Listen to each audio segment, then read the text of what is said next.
Šis ir ļoti, ļoti labs un vērtīgs jautājums, par kuru ir jārunā, noteikti jārunā, jo es bieži lietošu terminus īstās un neīstās tautas dziesmas, īstas spēka dziesmas un neīstas spēka dziesmas. Un, lai saprastu, kas tās tādas ir, man tad ir noteikti jāpaskaidro, ko es ar to domāju. Pirmkārt, īstas un neīstas savā ziņā nesadalu un nenosaku es. Man nav tādas tiesības, ja tā var teikt. To nosaka zinātnieki. Un kas tad ir zinātnieki, kas var pateikt šādu jautājumu? Šādu atbildi var pateikt folkloras pētnieki, etnomuzikologi, dažādi zinātnes, kuras ir iesaistītas tradīciju un senatnes un arī vēstures pētniecībā. Un tur ir zinātniskas metodes, metodoloģijas, pēc kurām tiek noteikts gan tekstu, gan melodiju, senums, autentiskums, piemaisījumi, uzslāņojumi, gan arī visas pārējās lietas, kuras pasaka īsts vai neīsts. Tātad pirmkārt, kas var nosaka, vai tautas dziesma ir tā teikt īsta vai neīsta. Katrai tautas dziesmai, un es runāju atkal tātad par dziesmu ar melodiju, ir jābūt zināmam cilvēkam, kurš pierakstīja vai fiksēja šo materiālu, kad viņš ir fiksēts, kur viņš ir fiksēts un kurš cilvēks viņam viņu ir nodevis. Respektīvi, visi šie parametri ir tādi kā tautas dziesmas pasīte. Un ja jūs ņemat tautas dziesmas, piemēram, Garmantās LV, Dainu skapī vai, principā Garmants ir mūsu lielākā krātuva, vai grāmatās arī, vairākās tautas dziesmu grāmatās, tad ir jābūt aprakstītam šis, ko es minēju, šie tautas dziesmu pasītei. Pēc tā mēs varam noteikt. Es, piemēram, parādīšu piemērus. Tātad viena no, tā ir krīt grāmatas, tātad viena no tautas dziesmu hrestomātiskajām grāmatām ir Jēkaba Vītoliņa 4 grāmatas, kurās ir savāktas tātad gadskārtu dziesmas, bēru un bērnu dziesmas, kāzu un precību. Un šajās 4 grāmatās, var teikt, ir liela daļa latviešu tautas dziesmu melodijas.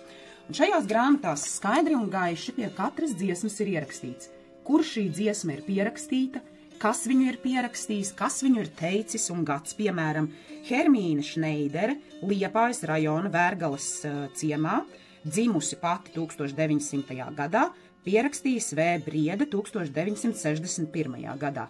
Un arī numuriņi, ar ko viņi klasificējas jau tālāk, lai zinātniski viņi būtu atrodami. Tā kā šādā veidā visās grāmatās un materiālos, no kuras jūs ņemat īstas tautas dziesmas, ir jābūt šiem aprakstiem. Izcili, kā piemēram arī Baltikas grāmatiņās, ir apraksts tātad, kas kuru dziesmu ir teicis, kur pierakstījis, tālāk arī kurš viņu ir iesūtījis šim materiālam vai kura folkloras kopa viņu ir dziedājusi. Tā ir dažas grāmatas, kuras, piemēram, ir vienam konkrētam teicējam, piemēram, Zemgales dziesmas Grievaltas līzdas, kur Graubiņa kungs ir vācis visas gandrīz šajā grāmatā pierakstītās dziesmas ir no vienas teicējas. To, kura šo dziesmu ir teicis vai kurš, to sauc par teicēju. Lūk, tā ir pirmā pazīme, pēc kuras var atpazīt, vai dziesma ir īsta vai neīsta. Un te mēs varam paņemt arī tādu švako slikto piemēru, kurš ir tautā aizgājis. Piemēram, ir šāda spēka dziesmu grāmatiņa, kurā ir ļoti maz tautas dziesmu, un viņas ir ļoti slikta. Šī grāmatiņa ir tieši ar to, ka šeit nav nekādas atsauces ne uz dziesmām, ne autoriem, ne vārdiem. Jo, piemēram, ir daļa folkloras kopas, dažas folkloras kopas, kur autori šīs dziesmas paši sacer balstoties uz kaut kādiem tautas dziesmu tekstiem, vai arī pat pilnībā izgudrojot tekstus. Tā, piemēram, tāda labi zināma tautas dziesma Rāmi, Rāmi, kā tur bija Rāmi, Rāmi, pamazām. Šai melodijai ir autora Aina Tobe no folkloras kopas Delve, kur viņa arī pati atzīst Facebookā rakstot, ka tāpat melodija ir jau grozīta. Savukārt teksts it kā ir tautas dziesmu teksts. Un šeit tālāk par tekstu. Ja četrindīte nav atrodama Dainu skapī vai kādā no tautas dziesmu krājumiem, atkal ar savu pasīti, no kuras viņa ir nākusi, kas viņu ir teicis, respektīvi, ja viņa ir grozīta šī četrindīte, tad tā arī vairs nav tautas dziesma. Par to, kāpēc šis ir svarīgi, es runāšu citā video. Bet, piemēram, slavenā dziesmā, manuprāt, Galdiņam bija 4 stūri, ja? Ir tāda.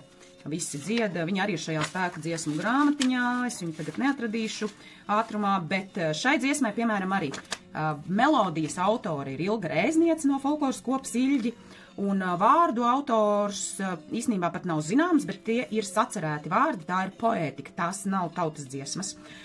Lūk, tā, tas ir pirmais, kā var pateikt īsta un neīsta tautas dziesma. Tātad viņai ir jābūt konkrēti zināmai ar savu pasīti, nevis sagrozītai. Jā, par to, kā tie, kuri pierakstījuši un vākuši šīs dziesmas, ir vākuši. Tas ir vēl vesels stāsts, ka muzikologi savulaik vācot tautas dziesmas bieži vien ir pierakstījuši tikai ātrumā melodiju un, piemēram, tikai vienu pantiņu. Piemēram, slavenā visiem diezgan daudz labi zināmā un skaistā dziesma Divējādi sauletek. Viņai oriģinālā ir pierakstīta Krustpilī, ja nemaldos, tikai melodija un viens pantiņš, jo, redziet, muzikologam ir bijis svarīgāka melodija, nevis vārdi. Vārdus pēc tam jau pēc tautas dziesmām ir saliktas 4 klāt. Ja mēs nelietojam īstas tautas dziesmas, bet lietojam šīs te grozītās, sacerētās dziesmas, ir skaistas, jūs viņas varat dziedāt. Bet ja mēs runājam par tautas dziesmu, tad tomēr mūsu senču kods viņās ir tik noslīpēts kā kristāls. Viņas ir izgājuši cauri laikam, viņās ir maģiskas formulas, kuras mūsdienu cilvēks pat ar prātu un zināšanām nevar izskaidrot. Mēs viņus lietojam un gūstam spēku. Tas ir kā sniega bumbulīts, kas mums veļās līdzi no senatnes. Ja mēs dziedam seno, oriģinālo, īsto tautas dziesmu, tad mēs izmantojam visu šo bumbulīti, to mūsu senču zināšanu kopumu savā labā. Un no pagātnes caur tagadni veidojam labāku, stiprāku, košāku un spēcīgāku savu nākotni un būšanu nākotnē. Tāpēc ir svarīgi šīs īstās tautas dziesmas lietot, daudzināt un negrozīt. Jo mūsdienu cilvēkam īsti nav saskarsmes vairs ar dabu tik dziļas. Es teiktu, ka ir tikai vispār daži cilvēki, kur varbūt spētu pietuvoties šim kodam, šai, kā lai pasaka, globālajam zemapziņas krājumam, kas mums ir uzklarāts, lai sacerētu mūsdienās melodiju vai vārdus. Un man, protams, ir ļoti žēl, ka ir folkloras kopas un ir cilvēki, kuri nepasaka, ka tā ir viņa sacerēta dziesma, melodija vai vārdi, bet palaiž tautā, un tauta tālāk domā, ka tā ir tautas dziesma, un pēc tam jau šos mītus labot ir pagrūti. Bet es vēlreiz atkārtoju, kāpēc ir svarīgas šīs īstās, oriģinālās, spēcīgās tautas dziesmas. Tāpēc, ka viņās ir šis kods iekšā, ko mēs saņemam pat pilnīgās zemapziņas līmenī, un kurš mums palīdz būt stiprai tautai tagadnē un arī nākotnē. Nu tā par šķirošanu.